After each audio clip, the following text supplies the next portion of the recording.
Next up is an incredible performer who, aside from winning one of the Litsock Slams this year, was also part of the Unislam team, the Edinburgh University team, that won the National University Slam competition. Can we give it up for that? I was also on that team.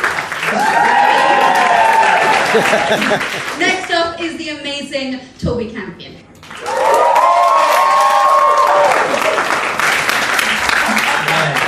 I just happen to have the trophy with me. I mean, it's not a big deal. I'm just going to put it at the front of this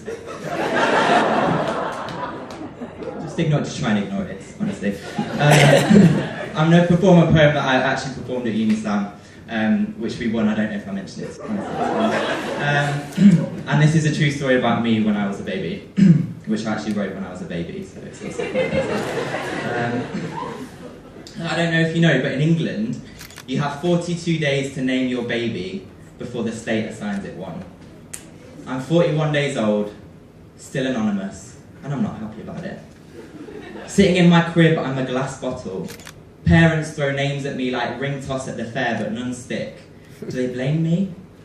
Hate me? I know that they're angry. They keep getting in my face making babbling noises, and I'm like, back off or I'll poo again. We've been through the biblical stage, the Noahs and the Peters, through the international phase, Pierre Pedro and Demetrius, made it through the terrifying time where Ambrose was on the table. Apparently I'm too bouncy for a David, too quiet for a Daryl. I've too much hair for a Henry and too much penis for a Carol. I'm too blonde for a Jamie, too grumpy for a Stan, and according to my Uncle Mikey, I'm too chubby to be a Dan. Not looking so skinny yourself, Michael. How's the second divorce going? Am I destined to remain a nameless bottle forever?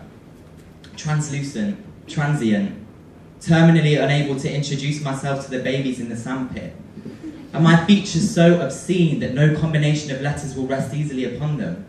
They named my sister quickly enough, Maxine. Little do they know in 4 years' time Eminem will write a song about a prostitute crack fiend called Maxine who needs a vaccine. So joke's on you, Mum and Dad. Will letters on the side of Coke cans and Starbucks cups never convince me that companies actually care about who I am? Will there ever come a day when I walk down the street and people think, yeah, he's got a name? I'm sure that time is nearly upon me. Tomorrow a man in a grey suit behind a desk will call me something like stapler or semicolon. But until then, I sit here, a glass bottle in a crib, no label to gender me, to dictate my characteristics, to be my success or downfall. In this moment, I can be whatever I want to be. So maybe I don't want a name, after all. Or maybe they'll call me Toby at the last minute, and for the rest of my life people will make Toby or not to be jokes, or tell me I share a name with their pet dog.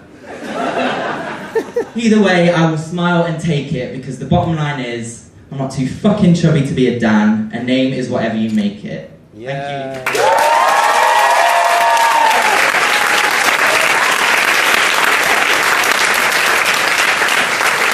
Ladies, gentlemen, those for whom the gender binary is a thing of the past, please welcome to the stage, Rachel Amy.